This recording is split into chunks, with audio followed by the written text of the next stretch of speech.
जय श्री स्वामी समर्थ. नमस्कार मित्रांनो, सपनास किचन आणि डेली व्लॉग्समध्ये तुमचं मनपूर्वक स्वागत आहे. स्वादिष्ट रेसिपीज आणि रोजच्या आयुष्यातील खास क्षणांसाठी आमच्या चॅनलला सबस्क्राईब करा. हाय, गुड मॉर्निंग. आज फ्रायडे स्पेशल दही आणि पकोडा ते बनवत आहे आणि जिरा राईस आहे आणि जिरा आलू. ठीक आहे. आता मी कढीमध्ये राई आणि जिरा टाकलेला आहे आणि आता मी लसूण टाकत आहे. राई, जिरा, कढीपत्ता, लसूण आणि ही आता हिरवी मिरची हे टाकत आहे. थोडी नवीन आहे, सांभाळून घ्या.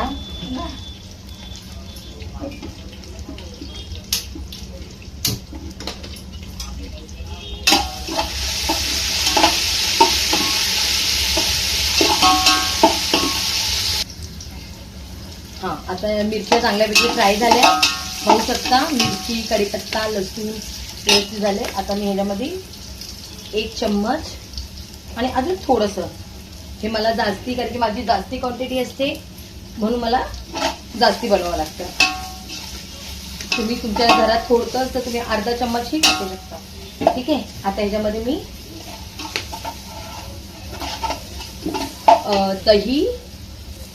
दही आणि बेसन पीठ, चण्याचं पीठ हे मी मिक्सरमध्ये ग्राइंड केलेलं आहे. हे आता मी ह्याच्यामध्ये सोडत आहे. बघा किती सुंदर रंग आलाय. हे पाणी दे बाय. ह्याच्यामध्ये दही आणि बेसन पीठ हे केलेलं आहे. त्याला पूर्ण ढवळत राहायचं, कारण की याच्यामध्ये बेसन पीठ आहे ना, त्याच्याने तो घट्टपणा म्हणजे त्याचे हे होऊन जाते.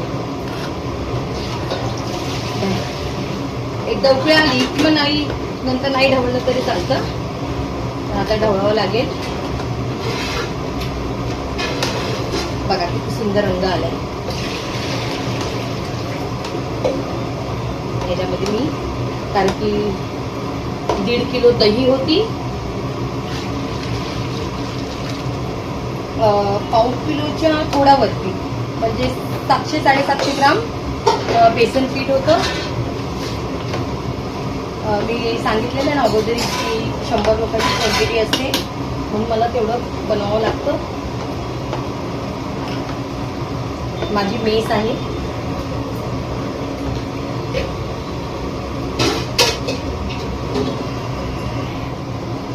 इतकं मीठ आहे, तुम्ही इतकं नाही येणार आहे.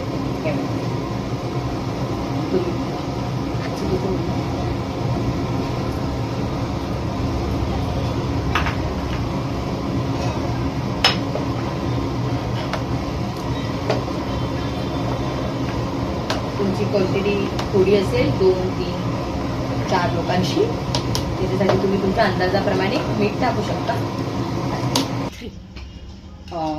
पाहू शकता किती छान पैकी याला उकळी आलेली आहे. अगदी छान आंबट, तिखट. आणि हो, मी थोडी साखरही टाकल्या, कारण की छान लागते कढीमध्ये. आणि आता हे बघा, हे बनवलेत भजी बेसनाचे, म्हणजे तेच वडे, पकोडे. ह्याच्यामध्ये मी जिरा, हिरवी मिरची, कोथिंबीर, थोडासा हलकासा सोडा. हे बघा, ह्याला छानपैकी उकळी आलेली आहे. ठीक आहे. आता ह्याच्यामध्ये मी हे जे पकोडे बनवले आहेत, हे कढी पकोडा, हे बघा, ह्याच्यामध्ये हिरवी मिरची, कोथिंबीर, थोडंसं सोडा, ओवा आणि जिरा आणि हळद, ह्यांना हे करून ह्याला फ्राय करून घेतले. आता हे मी कढीमध्ये सोडत आहे.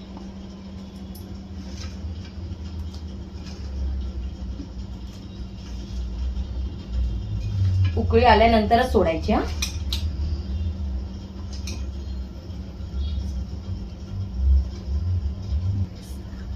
हे बघा, आता ऑलरेडी उकळलेलं आहे.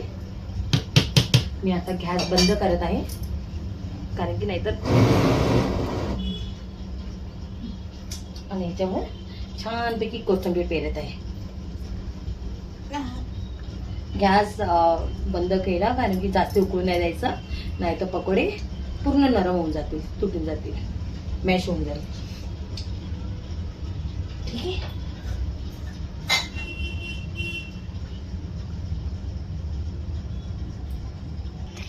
चला आता आपण बनवूया आलू जिरा. ओके. आता मी तेल सोडते. चला आता आलू जिरा बनवूया. मी आता तेल सोडते. माझी क्वांटिटी जास्ती आहे म्हणून मला तेलाचा जास्ती उपयोग करावा लागतोय. 100 लोकांसाठी आहे म्हणून मी 2.5 चम्मच तेल घेतलेलं आहे. तुम्ही कमी घेऊ शकता. तेल छान गरम झाले. आता मी जिरा टाकत आहे. जिरा थोड्या प्रमाणात जास्ती टाकत आहे, कारण की जास्ती क्वांटिटी आहे माझी म्हणून.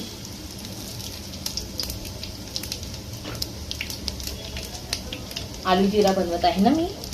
आता हिरवी मिरची, हिरवी मिरची टाकत आहे. लसूण ठेचून टाकलेला आहे.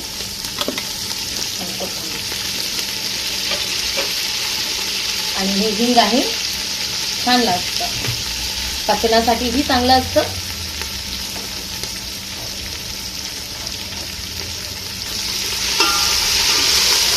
मला ढवळत राहा, छानपैकी फ्राय होऊ द्या. हे हळद टाकत आहे.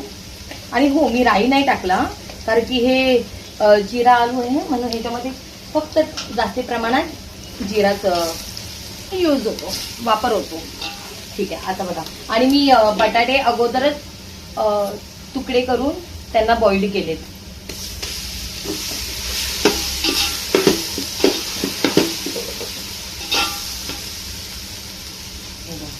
तुकडे केले म्हणून पटकनही होतं.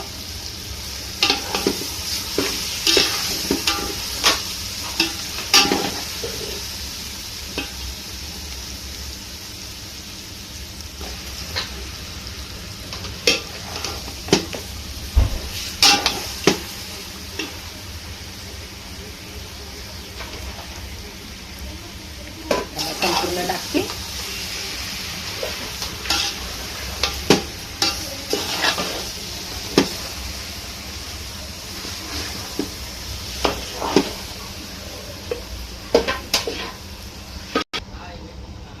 आता छानपैकी मिक्स केलेलं आहे. आता कोथिंबीर टाकत आहे. हे बटाटे आहे 3 किलोचे. 3 किलो आहे. तुम्ही अर्धा किलो, पाव किलोची करू शकता. हे मला 100 लोकांच्या क्वांटिटी मधले आहे. बघा किती सुंदर आहे.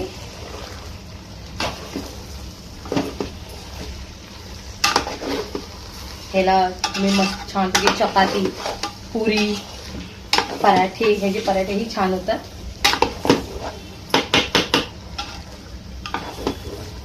नेक्स्ट ब्लॉग मध्ये मी तुम्हाला आलू के पराठे दाखवीन.